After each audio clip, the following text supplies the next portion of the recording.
তো সানডে আর সানডের মেনুতে রয়েছে এই দেখো পেঁপে সেদ্ধ, একটা মাখা হয়নি, লঙ্কা দিয়ে রেখেছি। আর এই দেখো এখানে রয়েছে গাজর না সরি বিট আর আলু দিয়ে ভাজা। আর এখানে রয়েছে হচ্ছে কাতলা মাছের ঝোল করেছি ঝিঙে আলু দিয়ে ধনেপাতা দিয়ে পাতলা করে।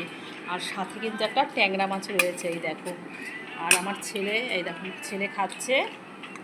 আর এখানে করেছি হচ্ছে আমার মানে অনেক দিন ধরেই হাজব্যান্ডকে বলছি এই জিনিসটার কথা, হাজব্যান্ড সত্যি মানে আনা হয় না। কি বলো তো এটা আজকে হয়েছে পুরো একদম কষা কষা মেটে আর স্টমাকের এই দেখো দেখেছো কষা একদম।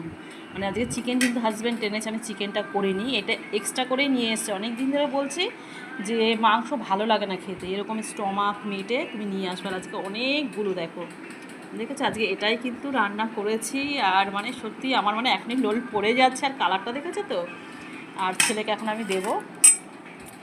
আর মানে মাংস সত্যি এখন না খেতে ভালো লাগে না, আর যে কারণে হাজব্যান্ডকে বলেছি যে আজকে এটাই করব। আর মাংস সব রেখে দিয়েছি ফ্রিজে। মেটে দেবো না, স্টমাক দেবো, ঠিক আছে।